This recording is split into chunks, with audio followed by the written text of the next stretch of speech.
Hi there, Leo, and welcome back to for.It Tarot.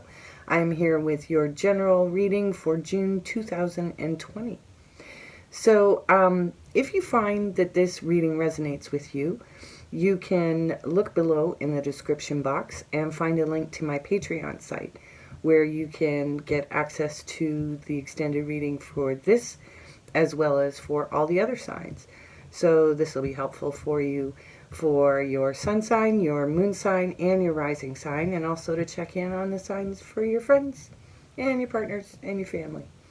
So, and if you would like to have a personal reading, you can contact me privately at for.It Tarot on Facebook, send me a message, and we'll set up an appointment. So don't forget to share, like, and subscribe. I really appreciate your support. And yeah, let's get to your reading, Leo, and see what's happening. So I'm not going to bore you too much with too much planetary details. You can check those out in the other videos that I have here on YouTube. But the basic themes for you, Leo,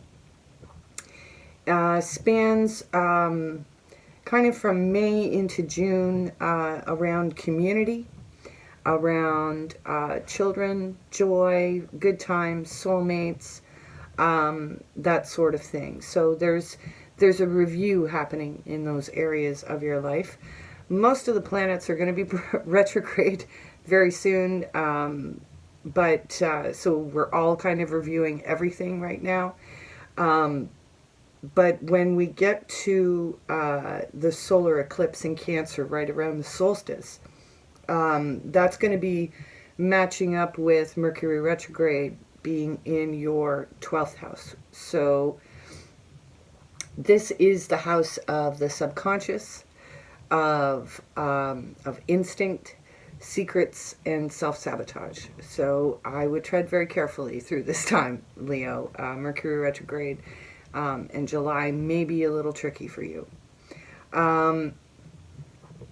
When we get to the end of June 30th, Jupiter is going to be conjunct Pluto in your 6th house of health and daily routines. So you may feel a little shake-up going on in order to realign you in this particular area. And then starting the last week of June, Mars enters Aries, which is your 9th house of travel and philosophy. So, as with, I think, most of the fire signs, it'll be interesting to see what Sag comes up with. Actually, I can take a look at it right here, because Aries wants to get out of Dodge. What is Sag doing? Let's see here. Does Sag have any 9th house travel? No travel for Sag. But Aries, if you have any Aries friends, you might want to team up with them, because it's going to be taken off like a rocket. Mars is actually going to be in Aries for 6 months, so it doesn't move into Taurus until January of 2021. So you may be finding a lot of action happening. But I will caution you as well that if you are thinking, yeah, I want to travel, baby, I would be careful, because with Mars being so long in Aries, that means that there's a big, giant retrograde.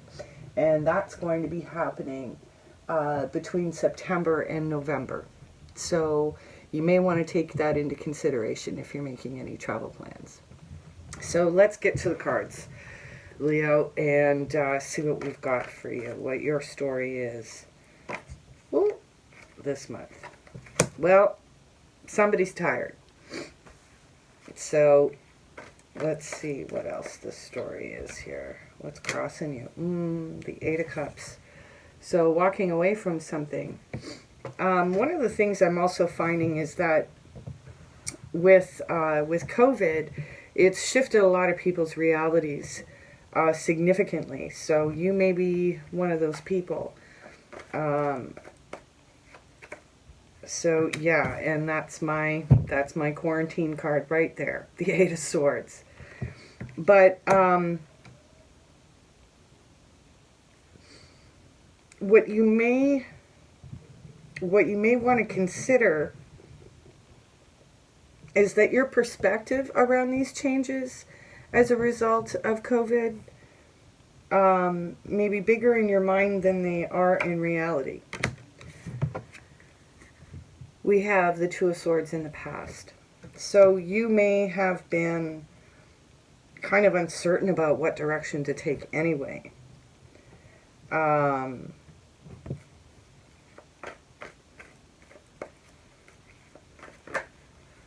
Yeah, there's a lot of thinking going on.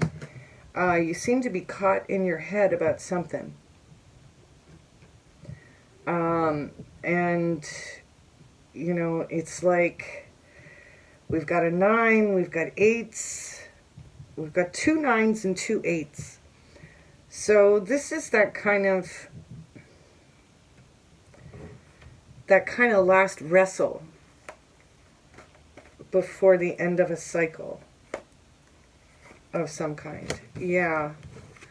There's some significant sadness around whatever this is for you, Leo.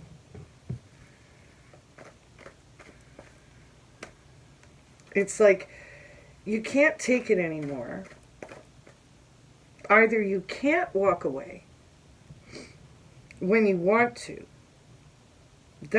Maybe that's what it is.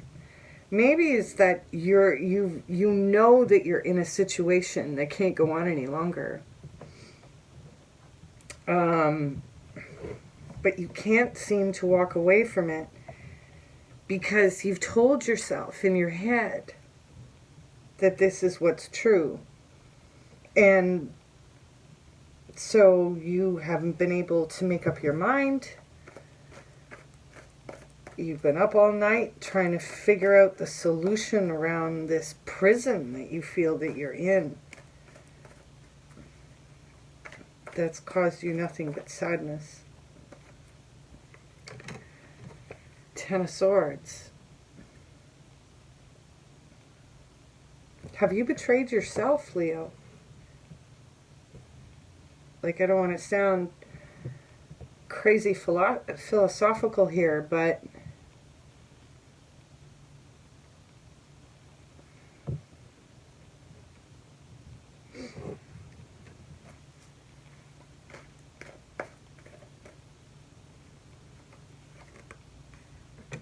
something is definitely coming to an end around you. And then we have the Queen of Pentacles in your hopes and fears. It could be an earth sign, Taurus, Virgo, Capricorn. And then we end with the Knight of Cups. So possibly an offer of love could be coming at you. And let's see the surrounding energies. Oh, Leo. Well, this is really kind of what Venus and Gemini is kind of doing to some of us here. Lies, secrets, stealing, sneakiness.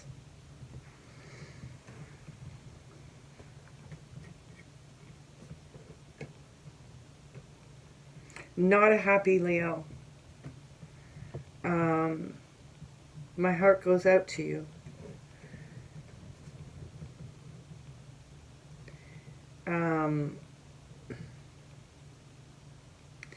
It's like something happened with an earth sign.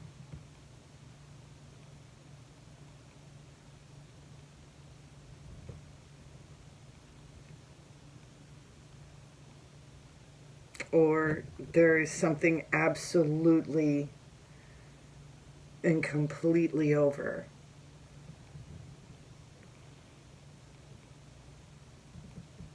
And the love, it may not be a love offer, it could be an apology.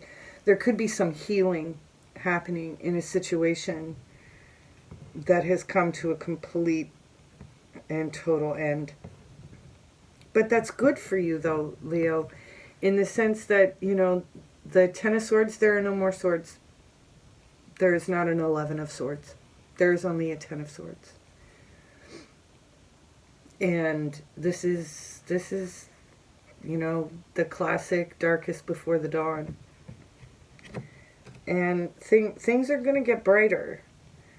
But there's something in this where you've either been lying to yourself, or you haven't been in your heart space enough, Leo.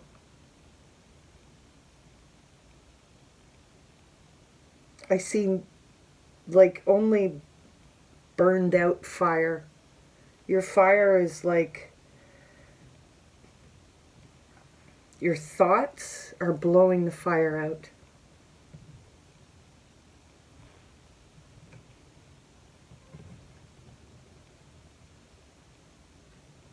And the grief is just too much. Gotta let it go. You know, there could be, with this Venus retrograde in Gemini, it could be something ending within your community.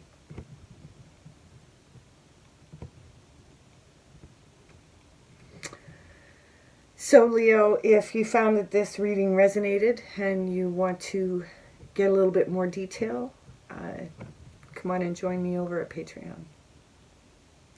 Thanks for tuning in. We'll see you again.